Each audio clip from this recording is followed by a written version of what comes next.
In a small town nestled between rolling hills and dense forests, there lived a boy named Oliver.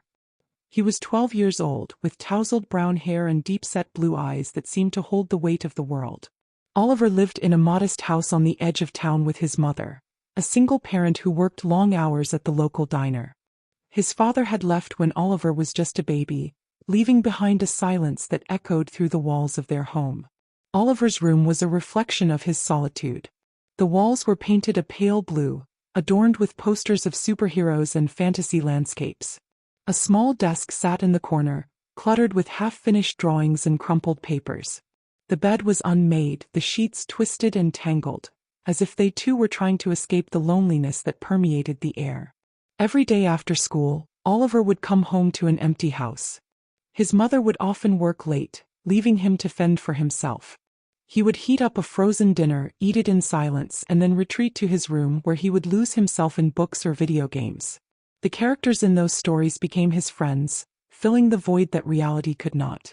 As the days turned into weeks, Oliver's loneliness deepened. He watched as other children played together in the park, their laughter ringing out like music. He longed to join them, but the fear of rejection held him back. He had tried to make friends in the past, but each attempt had ended in disappointment. The kids at school often teased him for being different, for being the quiet boy who preferred to draw rather than play sports. A girl about his age was helping her parents carry boxes into the house. She had curly red hair and freckles that danced across her nose. Oliver felt a flicker of hope.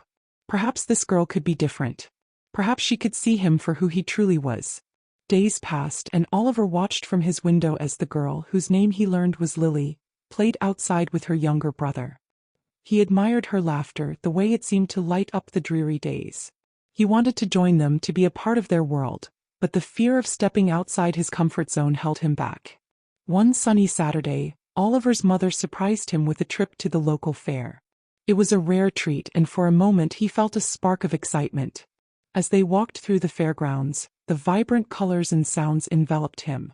He watched as families enjoyed cotton candy, played games, and rode the Ferris wheel. But amidst the joy, Oliver felt a familiar pang of loneliness. As they passed a booth with a sign that read "face painting," Oliver's mother encouraged him to get his face painted. Reluctantly, he agreed.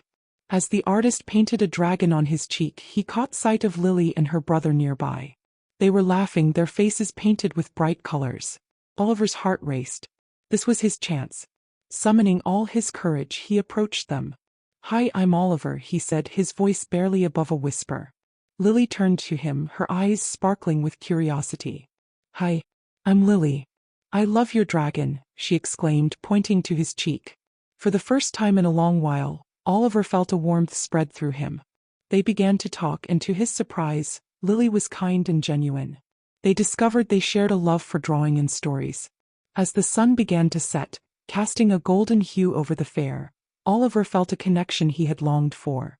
Over the next few weeks, Oliver and Lily became inseparable.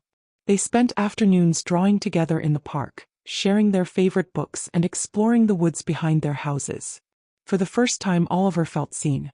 Lily brought color into his gray world, and he cherished every moment they spent together. But as their friendship blossomed, Oliver's insecurities began to creep in. He worried that Lily would grow tired of him, that she would find someone better, someone more fun. He often found himself retreating into his shell, afraid to let her see the depths of his loneliness. One evening, as they sat on a swing set, Oliver confided in Lily about his fears. "What if you find someone else to be friends with? Someone cooler than me?" he asked, his voice trembling. Lily looked at him, her expression serious. "Oliver, you're my best friend. I don't want anyone else. You're special just the way you are," she reassured.